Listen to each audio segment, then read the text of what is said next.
ఏమోయ్, నాకు నీ పద్ధతే నచ్చలేదు. ఏంటండి దేని గురించి మాట్లాడుతున్నారు? అదే నీ పద్ధతి గురించి. నా పద్ధతికే నిక్షేపంలా ఉంది. ఆ మాటకు వస్తే మా వైపు వాళ్ళందరూ చాలా పద్ధతి కల వాళ్ళు. నేను అడిగింది నీ పద్ధతి గురించి. మీ వైపు వాళ్ళ పద్ధతి గురించి ఊరికే చెప్తావు ఎందుకు? నన్ను చూడు నా అందం చూడు లాగా నా పద్ధతి గురించి తెలియాలంటే మా వాళ్ళ పద్ధతి గురించి తెలియాలి. నీ పద్ధతి గురించే మాట్లాడుకోవాలి. ఎవరైనా ఏదైనా ఒక మంచి విషయం గురించి చెప్పారంటే దాన్ని సంవత్సరాల తరబడి పాటించి చూపించే పద్ధతి మాది. అదే ఆ పద్ధతే బాగోలేదు అన్నది. పద్ధతులు అయితే చాలా ఉన్నాయి. అందులో ఏ పద్ధతి మీకు నచ్చలేదు త్వరగా చెప్పండి. అదే చారు పెట్టే పద్ధతి.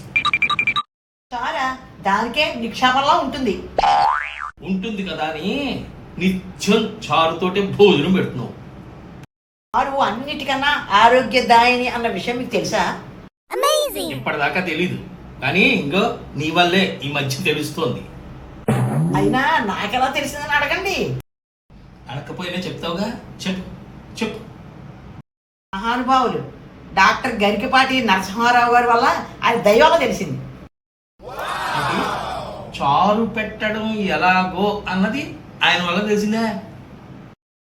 కాదండి, చారుతో కలిగే ప్రయోజనాలు. ఓహో, బతికించావు.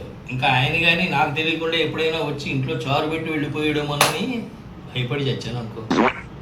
అంత లేదులండి. ఓహో, అయితే నా డైలీ భోజనంలో చారు మెనుకి కారణం డాక్టర్ గరికపాటి వారన్నమాట. అవునండి. గురువుగారు, ఏమిటండి ఇది?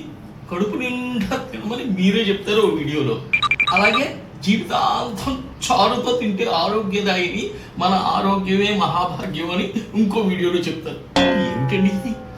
అసలు ఏమిటండి ఇది? ఎక్కడో ఉన్న ఆయన అడుగుతారేటండి, ఎదురుగా ఉన్న నన్ను అడక్క.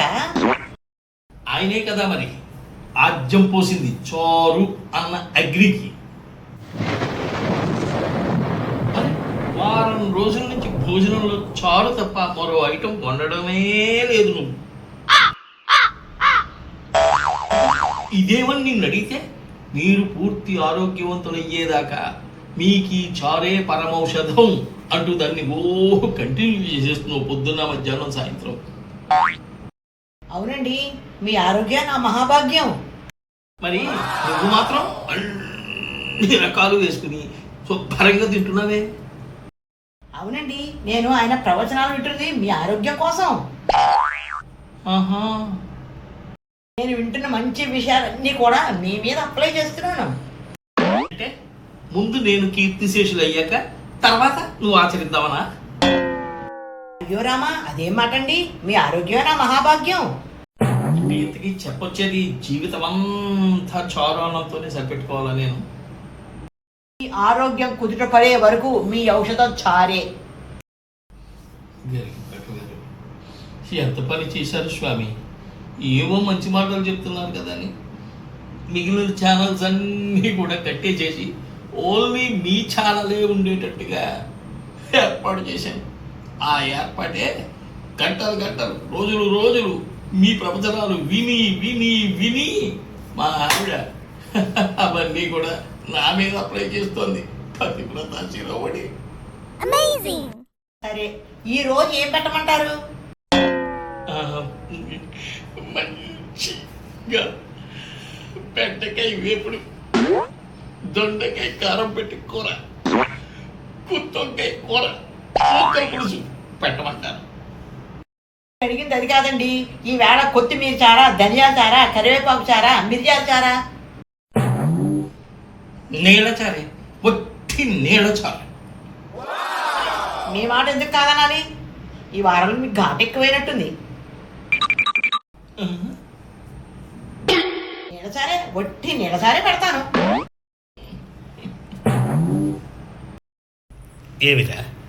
ఏమిరా బాలరాజు, ఏం మాట్లాడతావురా? పొద్దున్నే నీ గొయ్యి నువ్వే తవ్వుకుంటూ ఉంటావు. ఏదో నిక్షేపంలా మిరియాల చారు, ధనియాల చారు, కొత్తిమీర చారు, కరివేపాకు చారు పెట్టి సుగంధ ద్రవ్యాల మాదిరి నీకేదో ఏర్పాటు చేద్దామని మీ ఆవిడ అనుకుంటే నువ్వు వచ్చి వట్టే నీళ్లచారు కోరుకున్నావు. నీకన్నా దౌర్భాగ్యుడైనటువంటి మొగుడు ఈ ప్రపంచంలో ఎవ్వడు ఉండడు అంటే నమ్ము. పైగా గరికిపాటు వారు చెప్పినటువంటి మంచి విషయాన్ని నువ్వు ఇంకోలా కిరికి ఆవిడ బుర్రలో వేసావు చూడు, ఇంకంతే. నీ జీవితం ఇంకో వారం రోజుల పాటు చారే, నీళ్లచారే, వట్టి నీళ్లచారే, అంతే. అనుభవించు, అఘోరించు. ఓ భాగ్యుడా.